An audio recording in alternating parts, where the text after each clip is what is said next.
Are there any other than those circulated outside the kit? Call the question. All in favor? Contrary-minded? Okay, motion is carried. Proclamations, let's first do the minutes. The minutes of the meeting of February 9th. Accept a motion that they be accepted as presented. Moved by Councillor Stoyles, seconded by Councillor Aker. Any errors or omissions? Errors or omissions from the meeting of February 9th? Errors or omissions? Hearing none. Call the question. All in favor? Contrary-minded? Motion is carried. Business arising from the minutes of February 9th. Deputy Mayor, I understand you have some business arising? A couple here, actually, but we'll start out, first of all, with at our council meeting of February the 9th, 2010, we approved the transfer of city land at the rear of 10 Winston Avenue to Miss Anne Gollop. Miss Gollop has the power of attorney for Miss Patricia Bailey, who's the property owner of 10 Winston Avenue. The minute for this matter should reflect that Miss Gollop is acting on behalf of the property owner, and therefore be amended to read as follows. Resolved that a request from Miss Anne Gollop, acting on behalf of the property owner, Patricia Bailey, to acquire city property at the rear of 10 Winston Avenue, excluding any land within the 100 flood zone area, be approved, subject to Miss Gollop being responsible for the survey and legal costs associated with the transfer of the ownership of this property. So that amendment there, and I so move. Okay, we have to move it and second it again. It is moved and seconded by Councillor Aker. Any questions or comment? All those in favor? Contrary-minded? Motion is carried. And other business arising. Yep, another 071 here, the amended traffic regulations. With respect to the blue zone and the increased fine that we mentioned, just wondering, we did discuss that we were going to post some of the signs to alert the public to that. Just wondering if any have been posted or when the time frame for such posting, is scheduled.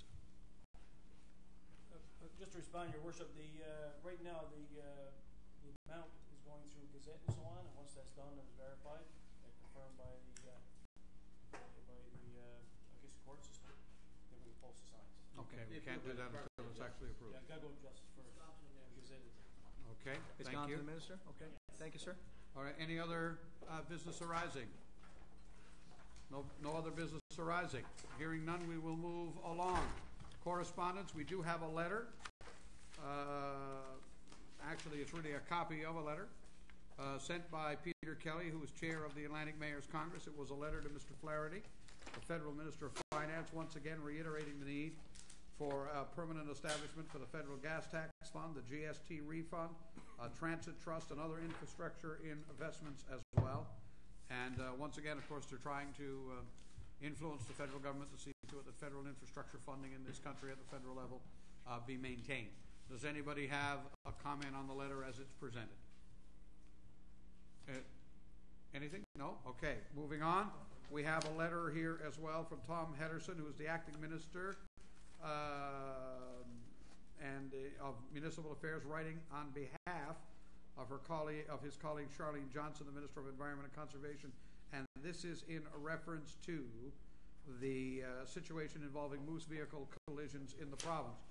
We wrote them on the 21st of December about that, and they've now written back assuring us that they are taking action, including continued brush cutting, warning signs, and educational materials being produced for drivers in the province. Anybody have any further comment on this? Councillor Stoyles. Your Worship, I was going to say they certainly have. I drove across the Island last week and I noticed that in the Grand Falls area and Badger area and a number of other areas in the province that they have indeed cut brush. And we met with actually Kathy Dunderdale, and we're meeting with Charlene Johnson and them again in early April. And I got to say, they've been very responsive. Okay, wonderful. Any other comment? Okay, we are moving into committee reports. Public Works, Councillor Tessier. Thank you, Your Worship. We seem to have a lot of tenders here today. No hard to know that the budget has just been passed. We're spending money. We're spending money, but it's all necessities. The tenders were called for the supply and delivery of one new snowmobile as per the terms and conditions and specifications. The bids were received from the following suppliers, and we are recommending that the bid be awarded to Atlantic Recreation. They are the low bidder who met the specifications for the amount of $14,590.56. And of course, this unit is going to be used in conjunction with the trail groomer that we're hoping to have in our walkway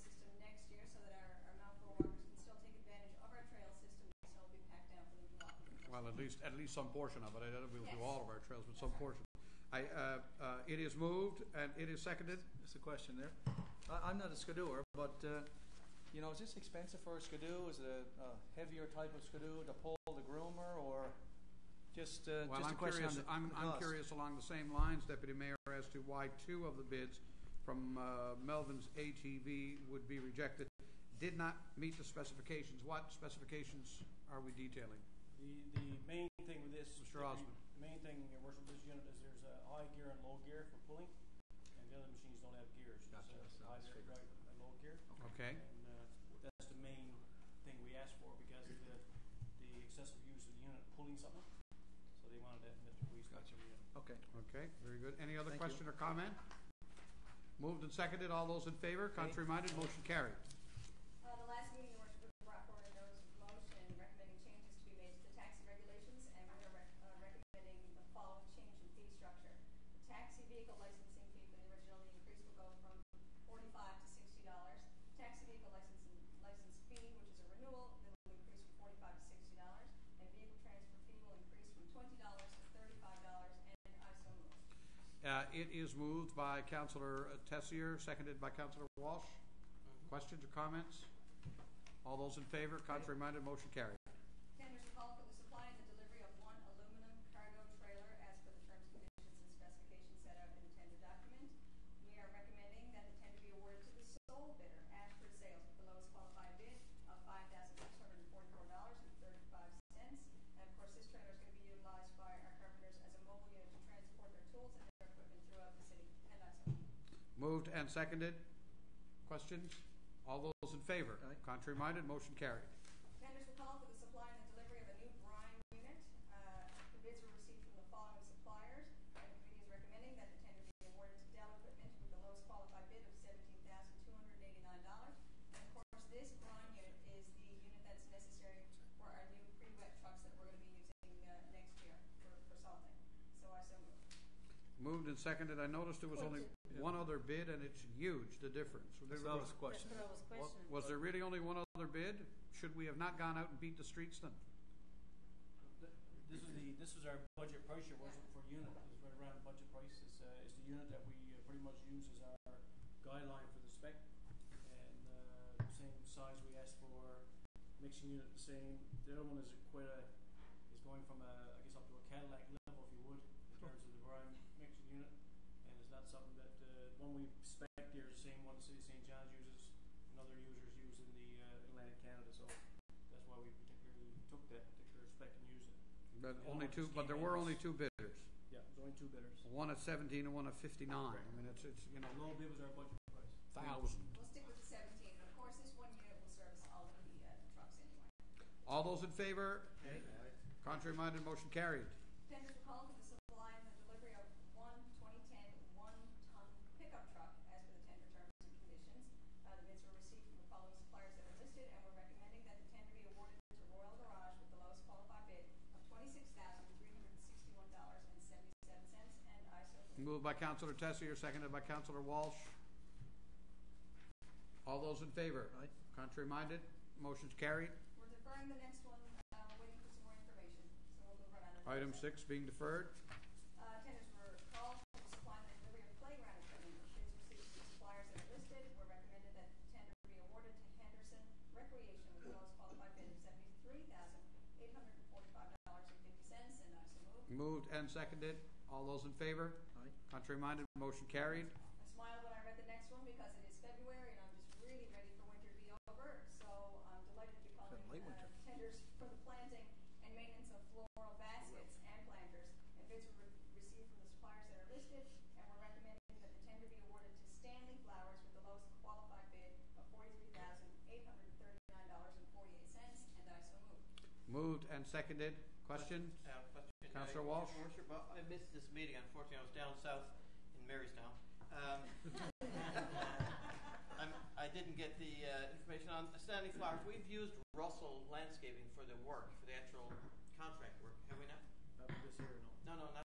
Oh. So would that not affect, it wouldn't affect in any way? Separate altogether, yeah. So it's a separate contract, and it doesn't have anything to do with the service contract that they provide? The Worship, Councillor Walsh, this is just for the planters. This is for the planters. Provision of planters only. Hanging baskets, planters only, right, John? Okay, Plus so when, this- I guess my question is, when we go to tender for the service part of that, this has never been tied in with that provision. Yeah, okay, so it won't affect it in any way. This also includes the additional planters on the intersections of Ruth and Smallwood. Your Councillor Worship, Stiles? Yeah, so does this include watering, when they're watering them every day, is that what the council? They service it, yeah. They service this as well, this is what this amount covers, once we buy the baskets off of them, they will come and water them on a weekly basis and whatnot. They dress them up, they install them, and they take care of them. They look after them for the whole summer, right? Is that how it goes? Your Worship, the property, i.e. the baskets and planters are city property. They take all our baskets, take our planters, they fill them with all the materials needed, soil, fertilization, so on. They fertilize on a regular basis throughout the summer season, and they water on a regular basis. It's a full package. Okay. So the final question on that, have we used Stanley before? We have, right. Call it, all those in favor? Contrary-minded, motion carried. Tenders were called for the supply and the delivery of ornamental nursery stock, which is trees and shrubs, with bids received from the suppliers that are listed, and we're recommending that the tender be awarded to Pat's Plants with the lowest qualified bid of $10,677.37, and I so move. Moved and seconded. Questions? All those in favor? Contrary-minded, motion carried. I gotta tell you, it doesn't hurt good when there's snow on the ground and you're talking about this. Tenders were called for the supply and the delivery of fertilizer and lime, with bids received from the following suppliers, and the committee is recommending that the tender be awarded to East Ham with the lowest qualified bid of $103,594.40, and I so move. Moved and seconded. All those in favor? Aye. Contrary-minded, motion carried. That's it. Does that conclude Public Works? Thank you. We're moving on. Community Services, no report. Corporate Services, Councillor Lane. Yes, Your Worship. First item, we have a request for tax consideration. We're recommending approval to exempt 2010 business taxes in accordance with Council's policy for charitable and non-profit organizations for Mount Pearl Chamber of Commerce in the amount of $461.94. I so move. It is moved and seconded. All those in favor? Aye. Contrary-minded, motion is carried. Next, Your Worship, you have your revised invoices for approval on the orange sheet there, totaling $690,874.23. I so move. Moved and seconded. Any questions or comments? Items listed 1 through to 6. Your Worship. Invoices for approval. Councillor Aker. Just curious, we're paying out money to Weir's Construction for the Mount Pearl soccer field. Just that work I thought was all done this summer. Any reason for delay in payment? Your Worship, they didn't send us an invoice, and just didn't get it in a timely way, so by the time our consultants reviewed it, just going through the process now. Thank you, sir. Call bureaucracy, Council. They were slow, we were slow.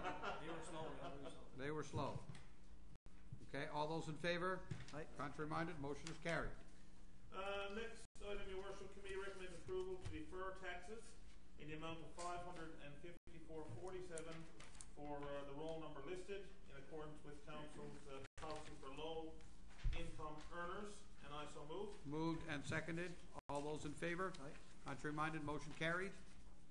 And the last item, Your Worship, Councillors Tessier and Aker are requesting to attend the Federation of Canadian Municipalities annual conference taking place from May 28th to the 31st in Toronto. That is in accordance with our professional development and training policy budgeted there, and I so move. Moved and seconded. All those in favor? Aye. Okay. Contrary-minded, motion is carried. Thank you. Does that conclude that, Councillor That is Lane? it, Your Worship. Economic Development, Communication, and Tourism Report. Councillor Stiles. Thank you, Your Worship. I just have one item, and that's for advertising for NOIA, Newfoundland Ocean Industrial Association, for a quarter of a page, an amount of $450. And this is something that we've done every year, and our committee is recommending that we will approve it. And I so move. Moved, seconded by Deputy Mayor Locke. Questions or comments? All those in favor? Contrary-minded? Motion is carried. That's all there is, Councillor Stiles, for you today? Yeah. Okay, moving on. Engineering Services, Councillor Aker. Thank you, Your Worship. Two items today, one inside the kit and one outside. The first item is the Glacier Arena Expansion, CP1. This is we're bringing forth change order number 4, which involves a total of $20,771.30. The change order is to relocate the hoarding fence, the main entrance to the glacier to accommodate snow clearing, and to supply and install 4 additional steel beams to the mezzanine area and related modifications. This is not unforeseen work. This work is required as part of the LEAD initiative associated with this project. And I'm recommending approval of the change order number 4 in the amount of $20,771.30. Second. Moved by Councillor Akers, seconded by Councillor Stoyles. Questions or comments? All those in favor? Contrary minded? Motion carried. The last item, Your Worship, is the multi-year capital investment plan under the gas tax for 2007 through 2010. There's an update included in your kits that basically reflects the revised expenditure. The total hasn't changed, but some of the numbers are being finalized, and we need to submit this for provincial government approval with the approval of council. And in addition, we have the gas tax funding agreement 2010-13, which has one project on it, which is the Mount Carson Avenue realignment with that $4,124,000. And again, we need an approval from council for that to be submitted as well. And on behalf of the city, I'd like to extend appreciation to the federal government for this cost-sharing arrangement and the provision of funding, which will enable the city of Mount Pearl to improve its infrastructure to meet the needs of its residents. And I so move. It is moved and seconded by Councillor Stoyles. Questions or comments? Hearing none. All those in favor? Contrary minded? Motion is carried.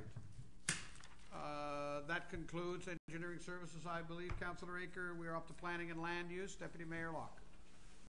Thank you, Your Worship. The first item here deals with the Mount Carson Terrace Phase 5 development. The developer is proposing that they wish to name 2 streets up here. One is Dunrobin Street. The other one is Stonefield Place for this subdivision development. These 2 names are in keeping with the theme of the street names for this area, and they are acceptable to the St. John's Regional Fire Department. So as such, the committee is recommending approval of the 2 new street names. Again, one is Dunrobin Street, the second is Stonefield Place, for the Mount Carson Terrace Phase 5A subdivision development, and I so move. It is moved by Deputy Mayor Locke, seconded by Councillor Aker. Stonefield Place, I like that. Nice Dunrobin Place. It's all Scottish themes, right? Yes, It's all yes. Scottish names, Scottish castles and so on, right? I like Stonefield, though. It That's does have nice. a nice ring to it. Yeah. All those in favor? Contrary minded, motion carried. The next item, Your Worship, is the development permits that have been issued from the period of January 23rd to February 19th of 2010. There are 5 here. One dealing with 50 Old Placentia Road, a building extension, retail warehouse use. Another on 760 Topsa Road for the renovation, medical and professional use. The 63-lot subdivision for Mount Carson Terrace. And one for 129 Glencoe Drive, again, renovation and occupancy. And I move that these permits be accepted as presented. Moved and seconded. I did not know that the Newfoundland and Labrador Employers Council had moved to Mount Pearl. When did that happen? He asked with a smirk. I have a question. Yeah, and Councillor Stoyles with a question. First, Gerard or Stefan, when did this happen? When did they move to Mount Pearl?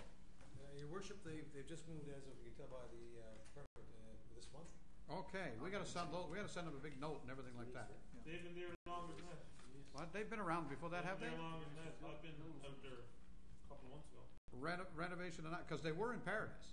Yes, we were. No, they weren't. They were in the Crosby building. No. Crosby Road. The Employers Council was in the Pentagon building in Paradise. They were also on Crosby Road. The last place. They moved out of there as well. Yes. So that's the last time I was in their office. Sounds like they're leasing.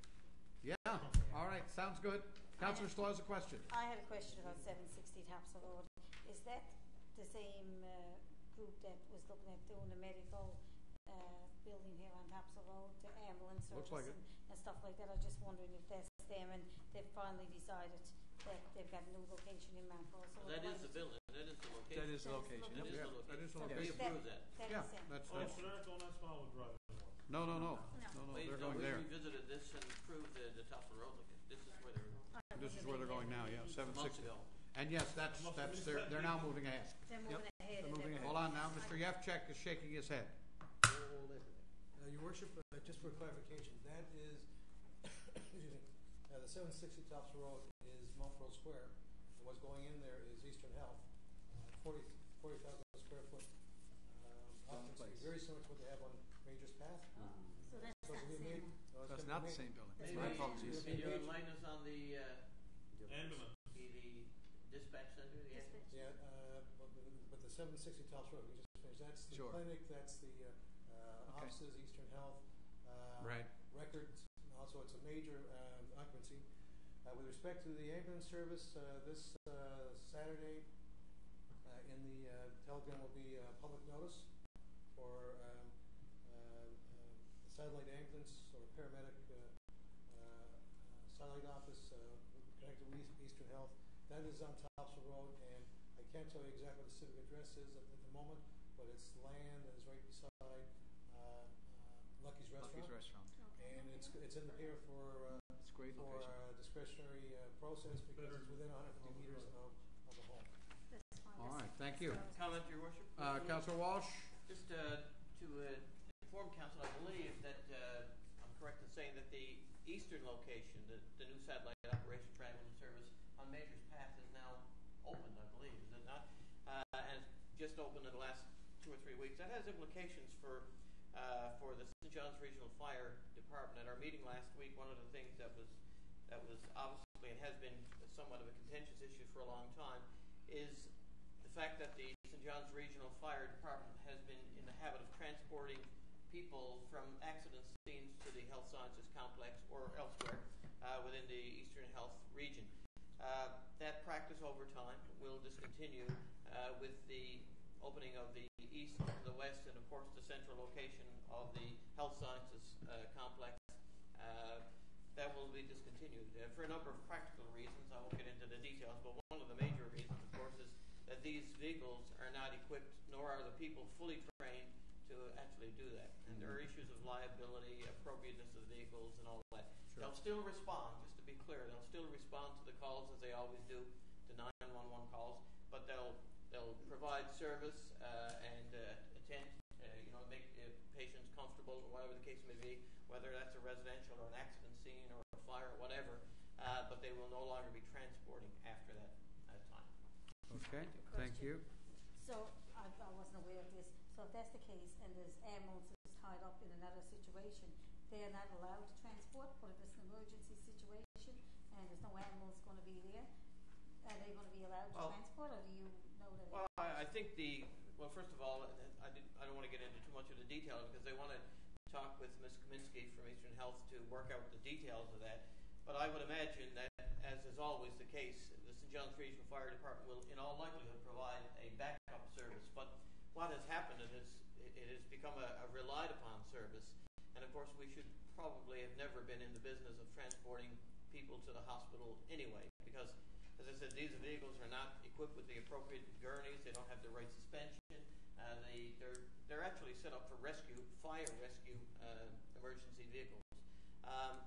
There are also issues related to the actual training of the staff and also accessibility to some of the technology, the medical technology on board the fleet of vehicles. It has been an ongoing issue for some time, and of course, as long as we were going to provide the service, particularly at a reduced cost, the likelihood is Eastern Health would not increase the number of ambulances and the number of responses that are capable of handling. That has also changed quite a bit. This has been done, by the way, not unilaterally by the St. John's Regional Fire Department. We've been in continuous consultation with Simon Blanks, I think it is, from Eastern Health. Corey Blanks, sorry. Simon is in the rugby, isn't he? Corey Blanks. So they've been apprised of this and have been cooperating with us every step of the way to ensure that this is done and is done in an appropriate fashion.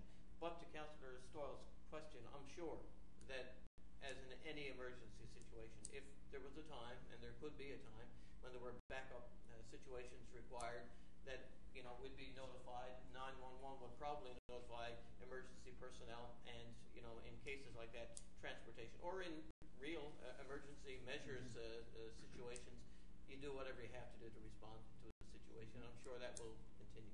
Okay. Any other question or comment? Hearing none, we'll move along. Okay.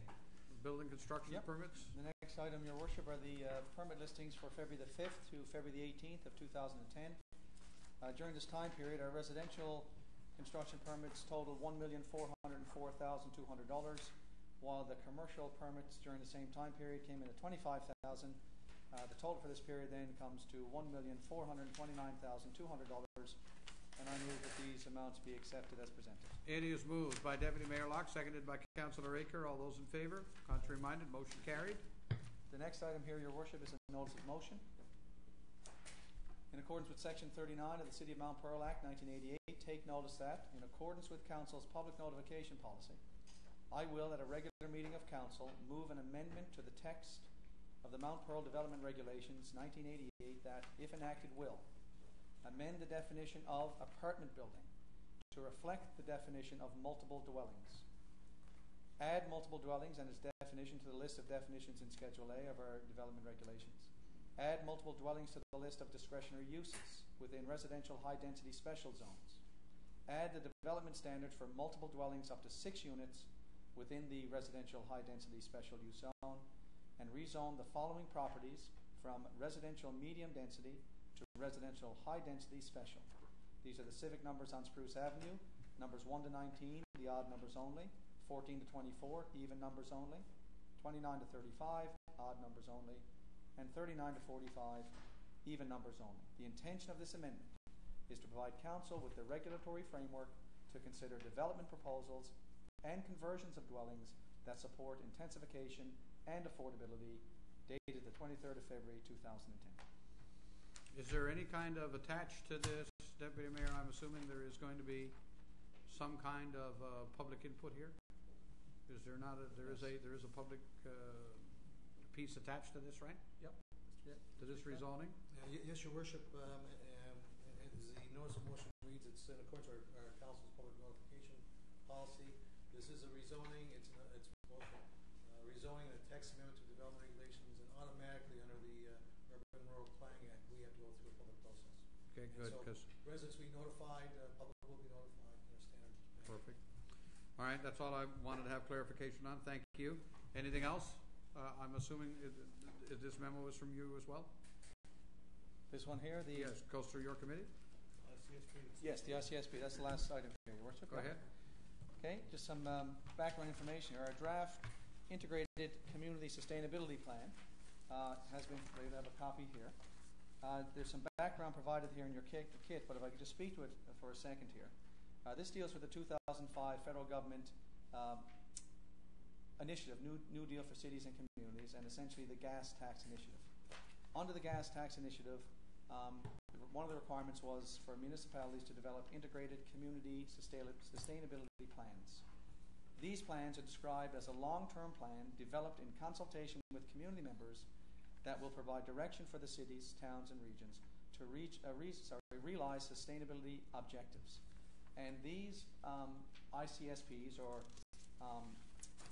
the plans, the integrated community sustainability plans, have 5 themes or 5 pillars. They deal with environmental themes or issues, cultural, economic, social, and governance. So they're the 5 main focuses of the ICSP. On April 7th of 2009, the City of Mount Pearl awarded the contract to CBCL to prepare a standalone ICSP for our city. And CBCL held public consultations in May of 2009, and they subsequently met with council and staff, and they've been working on the draft ICSP document. The document is to be adopted and submitted to the Department of Municipal Affairs by the March 31st, 2010. And as I said, we have the draft ICSP. It's now prepared and ready for public consultation purposes. And once this document is released for public consultation, our draft report will be posted on the city's website. The participants during our public sessions will be advised of the report, and notification of a public meeting will be advertised in the Telegram. As such, our committee has 3 recommendations. The first is that the February 2010 draft ICSP, as prepared by CBCL Limited, be accepted by Council for the purposes of releasing the document for public feedback, and that the final round of public consultations will be completed by March 16th, 2010, And also an update here. Public notification of this meeting will be placed in the Telegram on Saturday, February 27th, and again March 6th, 2010. And this will allow us to meet our March 31st deadline. And the third recommendation is that the progress payment number 2 for CBCL Limited in the amount of $11,930.40, HST included, be approved for payment, and I so move. It is moved and seconded by Councillor Aker. Any questions or comments? Hearing none. All those in favor? Contrary-minded, motion is carried. That is it, Your Worship. Thank you. And that concludes planning and land use. That concludes committee reports. We are up to new business. At our last meeting, we started with Mr. Aker, so today we will start with Councillor Tessier. Councillor Tessier, new business. Thank you, Your Worship. First of all, I want to congratulate the Frosty Festival Committee because I know when we met last month, Frosty Festival was kind of in the midst of its schedule. Now they're finished. They did just a fabulous job. Once again, nobody's surprised, of course. But again, hats off to Agnes and everybody that works and volunteers and all the sponsors. Thank you to them. It was just a wonderful, wonderful event yet again this year. Look forward to next year. Last year this time, I brought folks an issue that we had all been notified on. It was about a dog in part of our city that was left outside all day in freezing cold. And now, of course, we're hearing all about another case in Dunville of animal cruelty. And this case is not unique either. We've seen it in our province time and time again. And of course, calls are being made at the provincial government to tighten up the Animal Protection Act. The legislation is just not strict enough. We all recognize that. So, like other municipalities, I would encourage us here in the city of Mount Pearl to do something about it, to make a little bit of noise. If we have to write a letter to the minister responsible, I think we should. I think, Your Worship, Then you should recommend that. well, I will recommend it, and if it's acceptable to council, I would like it to come under your signature. I would also challenge other municipalities to do the same. I also wonder if there isn't an opportunity for our residents, and certainly the residents of other municipalities within their jurisdictions as well, to, I don't know, sign some kind of online petition. I'm not sure if it's something we could put on our website or not, I don't know.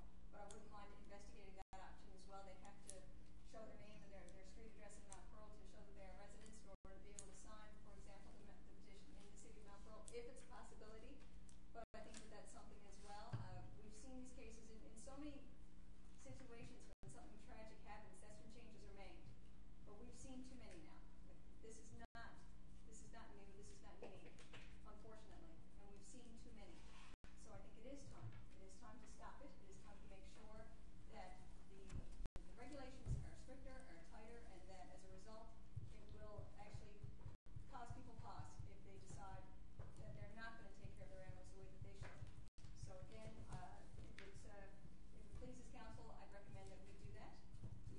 You're making a motion to write that letter? I absolutely am, sir.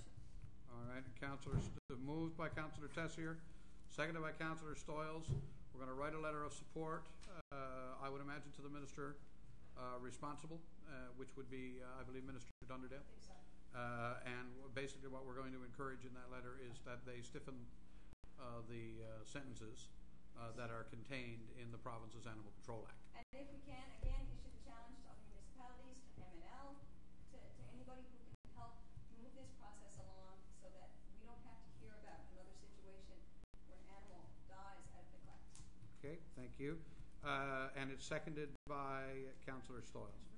Okay, just to make a quick comment for you. The issue of electronic petitions, they are not recognized by the House of Assembly. And that's a question. Which makes them somewhat moot. Also, it's my understanding, as of the last week, that the actual draft of a new Animal Control Act is in the hands of the government. The issue for us then would be at this point to encourage them to do the review quickly and pass it during this spring session of the House of Assembly as opposed to waiting till next fall. I think that that's kind of where the thing has to go.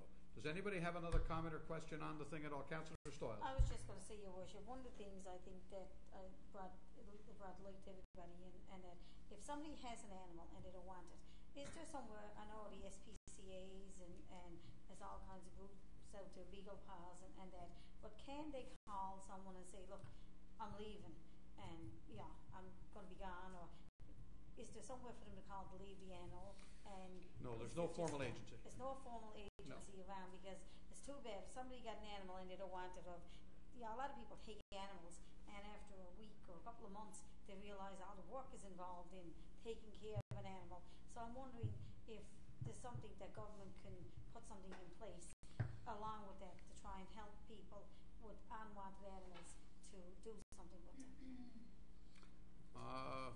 Yeah, it's a good question. Councillor Lane, I got to sit you down because you're going to close any debate. Sorry, Councillor Lane. No, I was just going to say I thought that the SPCA would do that. The SPCA will take animals.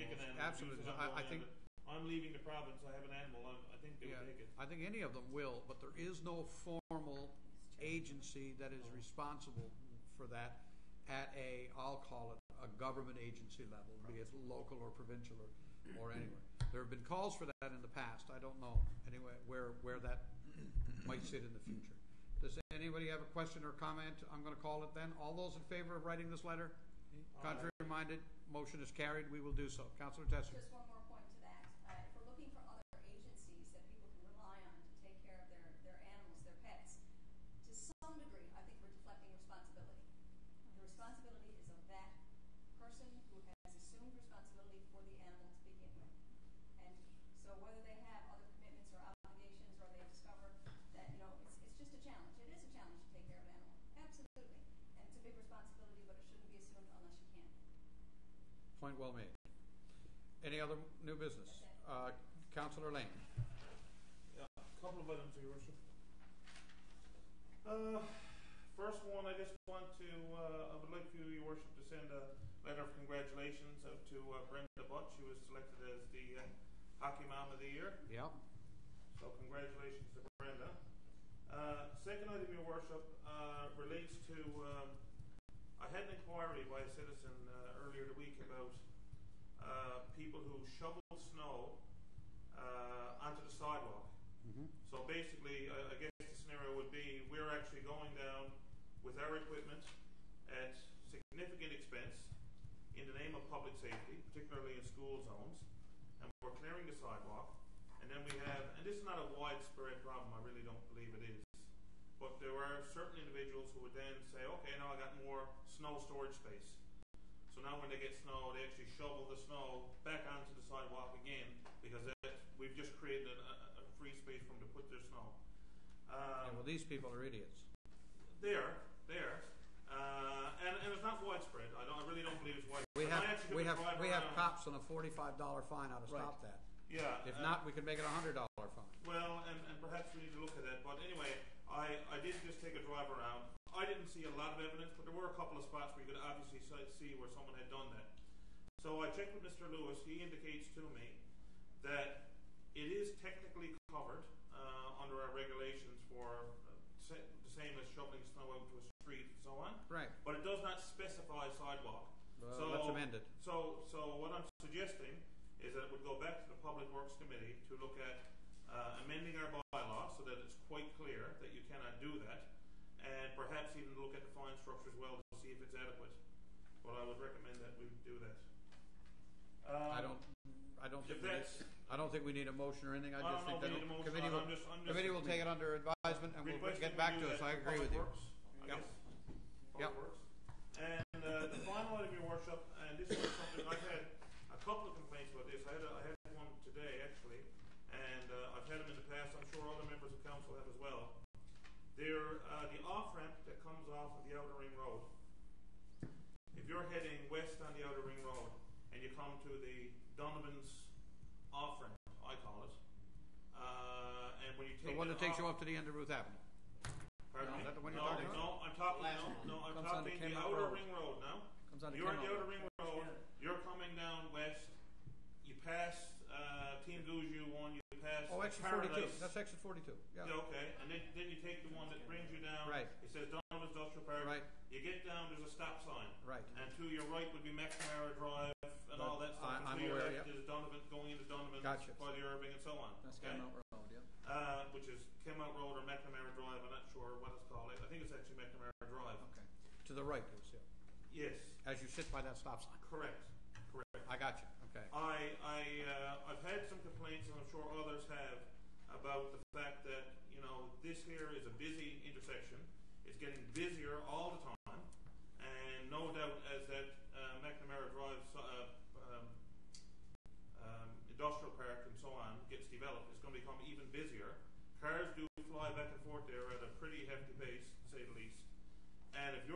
stop sign trying to make a left-hand turn to go into Mount Pearl, quite often you're taking your life in your hands to do so.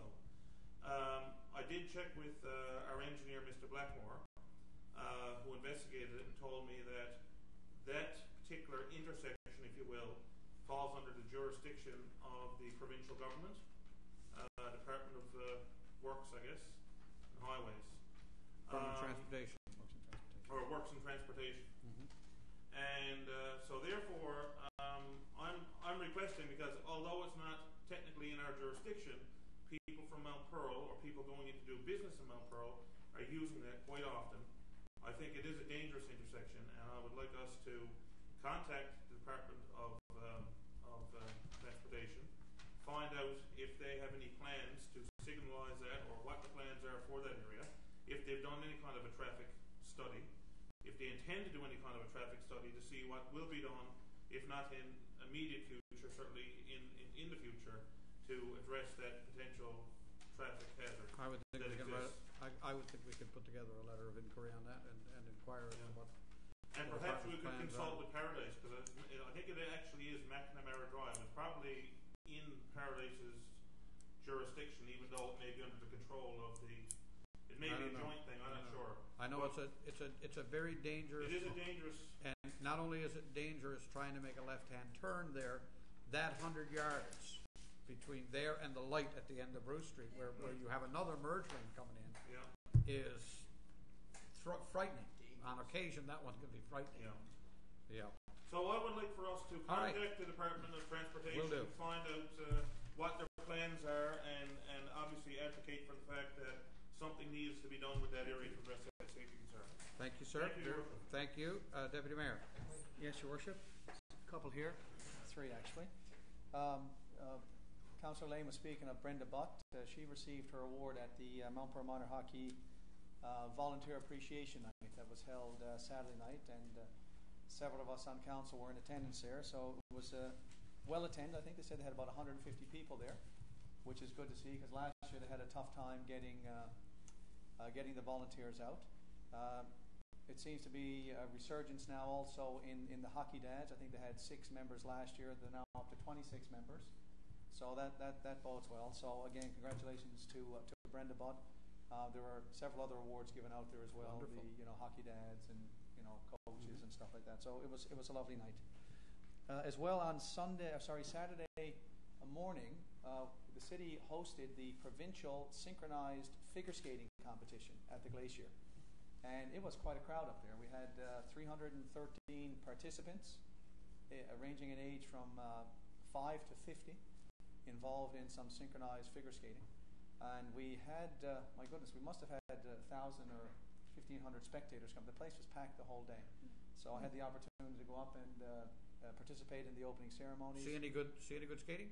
Very good skating, and the young kids, I mean, they just make it look so easy. And I, as a hockey player, know just how tough it is to do some of those maneuvers. So it was really a pleasure to watch, and again to see the range of ages involved. Was very good. We had 24 teams, I think, 24, 26. Councillor Aker, 24, and one from St. Pierre. So the rest were across the island. I don't think we had representation from Labrador, but it was good to see, and there was a huge crowd. So when we get our new facilities built and hopefully some other accommodations, we'll be able to welcome bigger and better and more. And the last thing I want to mention, because I did mention this gentleman's name. He's a student here at Mount Pearl. I mentioned in the spring, and there was some jokes made. He's the gentleman that's the sharpshooter with the air rifle. He's in one of my classes. He went to a competition in Toronto last Thursday, and he came back, and this was an international competition. I don't know from which countries, but he finished first. He is the best in Canada and North America. And not only did he win, but he won by a significant margin. I don't pretend to know the details of it, but he had all of his scorecards, and I think you're going to see this gentleman in the Olympics.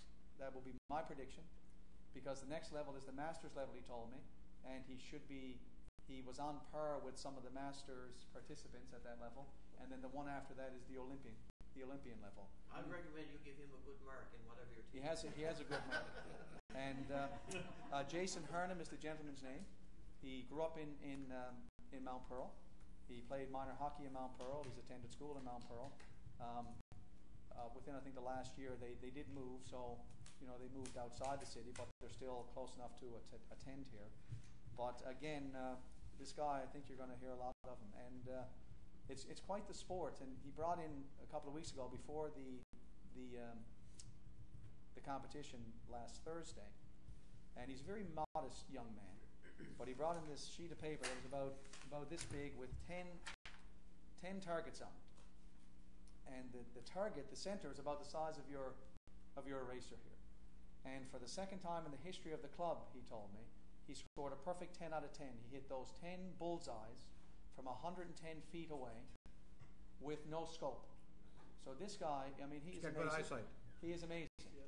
When Good eye-hand I say he's a coordination. sharpshooter, he's a sharpshooter. So, that as well. So I just wanted to bring his name forward, extend congratulations, and perhaps we could issue a letter of congratulations. You get on behalf further of the city. details for me and an address, we would be delighted to do that. And that is it, Your Worship. Thank you. Thank you very much. Councillor Stoyles. I just have one item, and I want to mention O'Donnell High School put after play The Wizard of Oz, and I attended it on Saturday night, and actually my children, all three of my children went to O'Donnell, so I guess I'm a little bit biased, but You think? yeah, a little bit. Anyway, it was a great performance. Actually, I took my grandson with me on Saturday night, and it was amazing, the talent that we have here in Mount Pearl. I mean, it's unbelievable. Anyway, hats off to the O'Donnell crowd and all the staff and everything, especially the ones who were involved with this production. Wonderful. Thank you very much, Councillor Walsh. Have all my thunder stolen, Your Worship. Everything has been taken by now, hey? I know we had an appreciation event on Sunday for the Frosty Festival, but further to Councillor Tessier's point, I think it would be really appropriate, Your Worship, if a letter, again, I don't want to overburden you with letters, but you don't write them anyway. Thanks a lot. Thanks a lot. I read them and I sign You them. read them and you sign them. You'd be surprised some of the ones in all I write. seriousness, though, I think Agnes Murphy does deserve a Very letter, much so. in addition to the recognition that we provided on Sunday, which was tremendous. That's a great event, very well organized, and I think so appropriate that we recognize the volunteers in particular, because that's really the focus of Sunday's event, but also acknowledge the corporate sponsorship, without whose help and assistance, continued support, we wouldn't be able to do the Frosty Festival. Certainly wouldn't be able to do it at the level of affordability that it's provided to residents. It really is an incredibly long and busy event, and I know I was tired at the end of the 8 or 9 days, so I can imagine, and I didn't attend half of what Agnes Murphy attended, so she must have been really delighted on one hand to see it over, because she had to be very, very beat. I'm glad to mention to Brenda Butt as chair of community services. I wanted to acknowledge her, and I can't remember the gentleman. I thought it was Vey. Yes, Robert Vey. Robert Vey.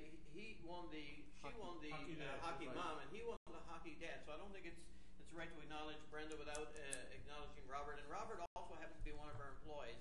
And I think it's great to see one of our own employees so actively immersed in the city and actively involved as part of a resurgence, as you say, of the hockey dads here in Mount Pearl.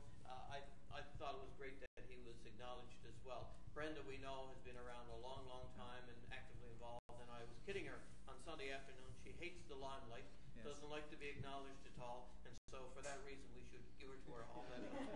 I'm glad you mentioned Mr. Vey, because that's my father's neighbour, and I probably would have heard of it if we failed to mention it. Well, yeah, and I think, Councillor Walsh is saving your career right now. They were both equivalent. They were both equivalent awards. One hockey mom, one hockey dad as well.